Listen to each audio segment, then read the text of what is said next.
Hello, আসসালামু আলাইকুম friends. আজকে আমি আপনাদেরকে দেখাবো কিভাবে আমরা খুব সহজে আমরা আমাদের স্ক্রিন রেকর্ড করতে পারি। আর আমি আপনাদের যে টুলটা দেখাতে যাচ্ছি এই টুলটা একদম ফ্রি আর কোনো রকমের ওয়াটারমার্ক থাকবে না। তাহলে চলুন সেই টুলটা দেখা যাক। প্রথমে আমরা এখানে লিখবো জুম আইটি। এটা আমরা লেখার পরে এখানে যে সফটওয়্যারটা আছে মাইক্রোসফটের, এটা আমরা ওপেন করব। হ্যাঁ, এটা অন হয়ে গেল। এবার আমরা এটা ডাউনলোড করবো। ঠিক আছে, দেখতেই পাচ্ছেন এই স্ক্রিন রেকর্ডারটা অনেক ছোট আর এটা অনেক উপকারী। মাত্র 1.4 MB টুল। এটা আমরা ডাউনলোড করবো। আমরা এটা ডাউনলোড করে আছে, এড করলাম। ডাউনলোড করার পর এটা আনজিপ করবেন।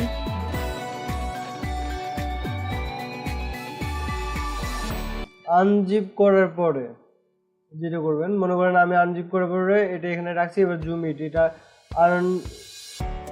ওপেন করবেন, করে এখানে জুম ইট, এটাকে আপনি ডবল ক্লিক দিবেন। ডবল ক্লিক দেওয়ার পরে এটা আপনার এখানে আসবে। এই যে টুলটা আপনার এই যে এটার ভিতরে আসবে, আপনি এখানে ছাড়িয়ে দিবেন। ছেড়ে দেওয়ার পরে আপনি এখানে আসবেন, অপশনে সব কিছু দেখতে পারবেন। আপনি এই টুলটা দিয়ে যেটা করতে পারবেন। আমি যে এই ভিডিওটা রেকর্ড করতেছি সেটা আমি এই টুল দিয়েই করতেছি। এটা হচ্ছে জুম। আপনি Ctrl+1 দিলে আপনার জুম হবে, এটা বন্ধ করতে হবে আর কি। আমরা Ctrl+1 দিই, এই দেখেন জুম হয়ে গেছে, দেখছেন? আরো হবে কি Ctrl+1, অনেক সুন্দর জুম হয়ে গেছে।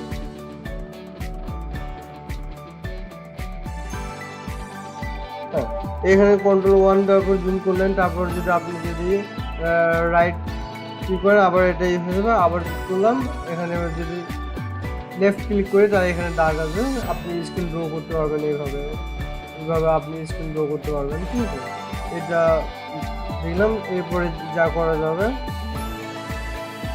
এরপরে হচ্ছে লাইভ জুম।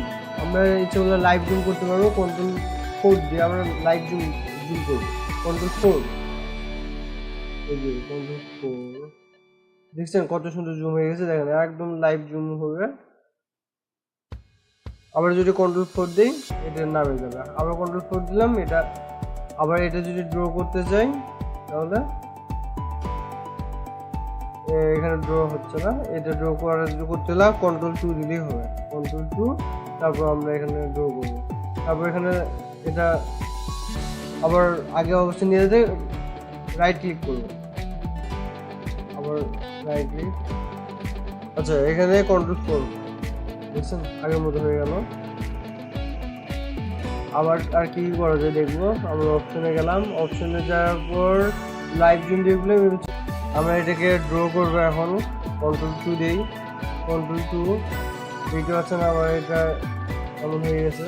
আমরা Ctrl+Z দিলে আবার আগের অবস্থা ফিরে যাবে। আমি যদি এটাকে বড় করতে চাই, আপ এরো ক্লিক করলে এটা জুম হচ্ছে। আবার লেফট এরো ক্লিক, আবার ডাউন এরো ক্লিক করলে এটা ডাউন হচ্ছে। আপনি দেখতে পাচ্ছেন এটা জুম ইন জুম আউট হচ্ছে। এটা দেখেন এই পয়েন্টটা আমরা বাড়াচ্ছি কিভাবে। আমি কন্ট্রোল চিপে ধরে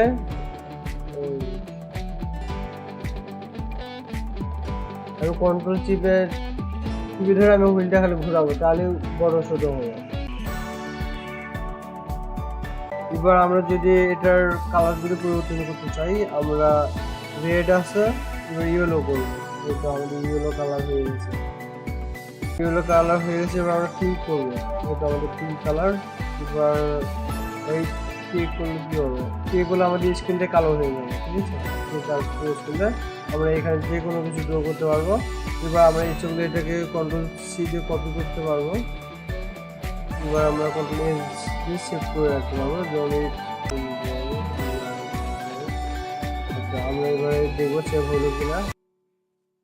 এটা দেখতে পাচ্ছি যে আমাদের স্ক্রিন ড্রটা সেভ হয়ে গেছে। এবার আমরা খুব সহজে সেভ করতে পারবো। এবার আমরা যেটা দেখবো Ctrl+2 দিলাম। আর যদি আমরা হোয়াইট স্ক্রিন চাই তাহলে আমরা ডাব্লিউ চাপবো, তাহলে আমাদের এটা হোয়াইট হয়ে যাবে। এবার আমরা বিভিন্ন রকমের শেপ নেব কিভাবে। Ctrl+2 নিলাম। আমরা যদি কন্ট্রোল চাপে যদি এটা করি Ctrl 2। আমরা যদি বিভিন্ন রকমের শেপ নিতে চাই তাহলে আমরা Ctrl 2 নিলাম, আর না কন্ট্রোল চেপে আমরা এরকম করবো, তাহলে আমাদের শেপ হয়ে যাবে। আর যদি আমরা শিফট চেপে যদি আমরা করি তাহলে আমাদের এমন আইকন হয়ে যাবে। এবার কন্ট্রোল শিফট না, আমরা যদি কন্ট্রোল আর শিফট চেপে যদি এমন করি তাহলে দেখতে পাচ্ছেন কি হচ্ছে, কি চিহ্ন হয়ে যাচ্ছে। আর ই চাপলে মনে হয় কিছু হবে, কি ই চাপলে সব একবারে ভ্যানিশ হয়ে যাবে। তাহলে বন্ধুরা, আর হ্যাঁ, এরপরে যেটা দেখবো সেটা হচ্ছে আমরা ড্র দেখলাম, আমরা এখানে ইচ্ছে করলে টাইপ করতে পারবো, ঠিক আছে। এটা Ctrl 7 লিখলে টাইপ হয়ে যাবে, ড্রাইভ ইনটু টাইপিং। আচ্ছা আমরা একটু টাইপিংটা দেখি। Ctrl 2 চাপলাম, তারপর হচ্ছে কি দেখছেন, এখন আমরা এখানে কিছু রাইট করতে পারবো,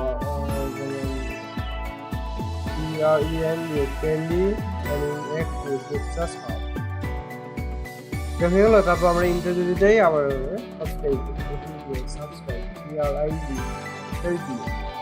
এভাবে আমরা খুব সহজে আমরা রাইট করতে পারি। আমরা যদি এখানে যে এখানে যদি আমরা লিখি পি যদি প্রেস করি, তারপরে আবার লিখবো সাবস্ক্রাইব দিয়ে, দেখছেন এভাবে আমরা খুব সহজেই লিখতে পারি। এভাবে কিন্তু আমরা স্ক্রিনে লিখতেও পারি, আর এভাবে কিন্তু আমরা কিন্তু ড্র করতে পারি। এভাবে ড্র করলাম, দেখছেন কত সুন্দর না, একটা এত ছোট একটা অ্যাপ দিয়ে কত কিছু করা যায়। আপনি যে কোনো নর্মাল পিসিতে, নর্মাল কম্পিউটারে এটা চালু করতে পারবেন।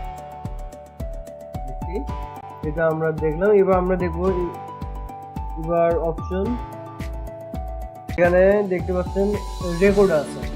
এখানে রেকর্ড থেকে স্কেলিংটা 1.0 করে দেবেন, তাহলে রেজলিউশনটা অনেক ভালো পাবেন। আর এখান থেকে আপনি যে মাইক্রোফোন এটা সিলেক্ট করে দিবেন। সিলেক্ট করার পর এখানে ক্যাপচার যে অডিও সেটা সিলেক্ট করবেন। তারপর এখানে ওকে প্রেস করে Ctrl 5 যখন আপনি প্রেস করবেন তখন আপনার স্ক্রিন রেকর্ড হতে থাকবে। Ctrl 5 যখন প্রেস করবেন তখন আপনার স্ক্রিন রেকর্ড হতে থাকবে। আবার যখন Ctrl 5 যখন প্রেস করবেন তখন আপনার রেকর্ড স্টপ হয়ে যাবে, ঠিক আছে। আমি Ctrl 5 দিয়ে দেখাচ্ছি না, কারণ আমার স্ক্রিন অফ হয়ে যাবে। তো আশা করি আপনার এই ভিডিওটা অনেক উপকার আসছে। আপনি আমার যতগুলো ভিডিও, ঠিক আছে, এখানে আমি দেখাচ্ছি আপনাকে, আমার এখানে যতগুলো ভিডিও দেখতেছেন আপনি আমার এখানে যতগুলো ট্রেন্ডিং এক্সেস হবে যতগুলো ভিডিও দেখতেছেন সবগুলো এই সফটওয়্যারটা দিয়েই করা হয়েছে। আর জুমিট এটা দিয়ে সব কিছু করা হয়েছে, ঠিক আছে।